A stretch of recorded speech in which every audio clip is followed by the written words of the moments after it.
Nakatambay lang po kami noon sa bahay po ng kuya-kuyahan po namin. Mga bandang 7:40 po, nagsabi po siya sa akin na may nag-aaya daw po sa kanya ng inom.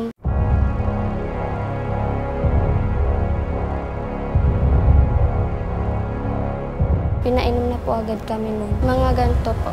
Pagka pangalawa pong bigay sa amin, doon na po akong nahilo.